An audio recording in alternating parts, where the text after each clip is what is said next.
Hi, I'm Keith Lonergan. I'm one of the Steadman Hawkins orthopedic surgeons specializing in sports medicine. What I'd like to talk to you today about is cartilage injuries of the knee. Oftentimes people present to the office with knee pain, and one of the more common injuries that we see is to the cartilage surfaces or the shock absorber cartilage of the knee. When people have injuries, they can oftentimes tear the meniscus cartilage of the knee, which is the shock absorber. And sometimes they can develop problems with the second type of cartilage in the knee, which is that covers the end of the bone and is called the articular cartilage. It is the white shiny cartilage that covers the end of the bone that can be problematic at times.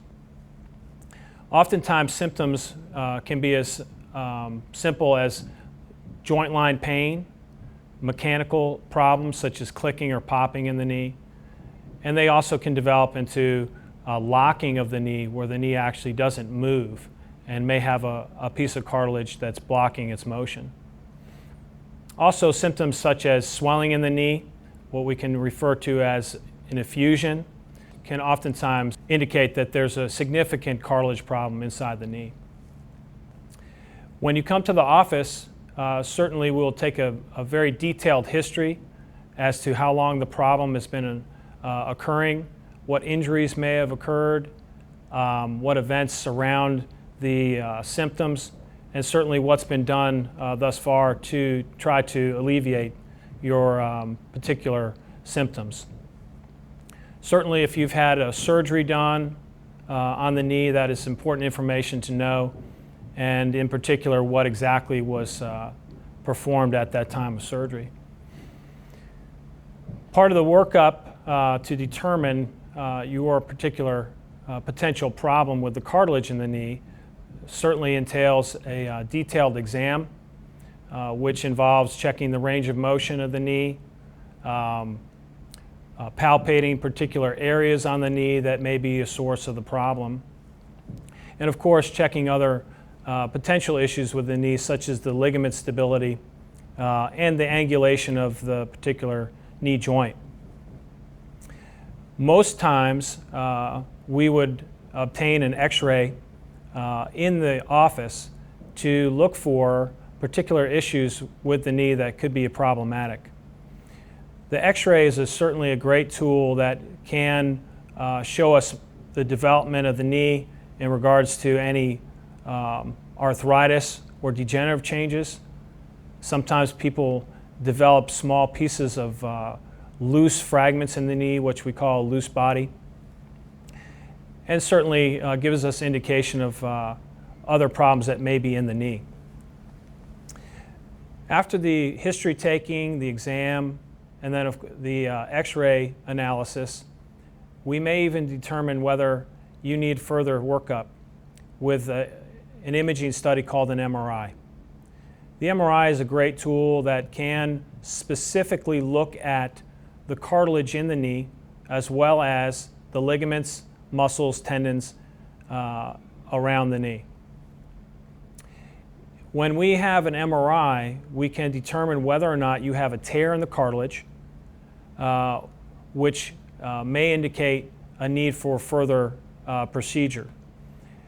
If there are problems with the meniscal cartilage or the shock absorber in your knee, it may be a recommendation to perform an outpatient knee arthroscopy, which is a outpatient surgery.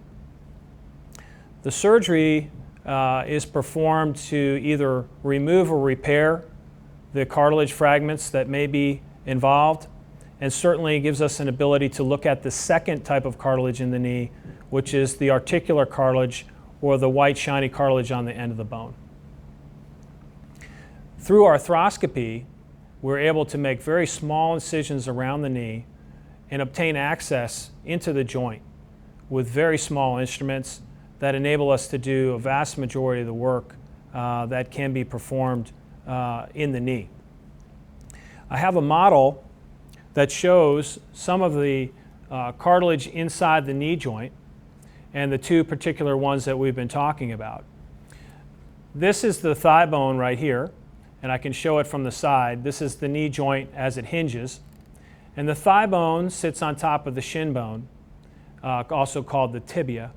And between those two bones is two cartilage rings that provide the shock absorption for the knee, called the meniscus cartilage.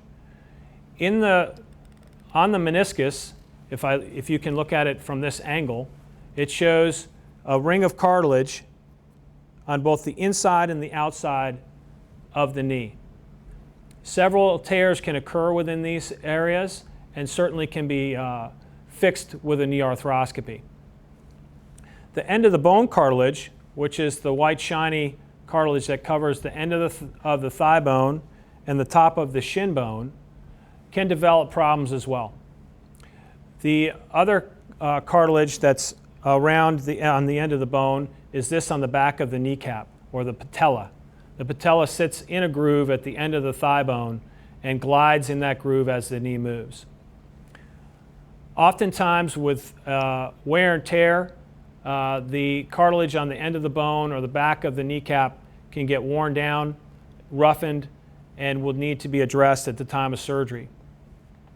We use very small instruments to get in the knee to provide a smoother surface and even to replace some of the cartilage that can be damaged. We have several techniques to do that, and would be based on how severe the injury is, the surface area, and the location within the knee. If you are experiencing popping, mechanical symptoms, swelling, and certainly joint line pain, you may have a cartilage problem in the knee that can be addressed non-operatively or operatively with certain techniques that can alleviate this pain. If you have any further questions, please don't hesitate to call us. We'd be happy to evaluate you in the office at any time.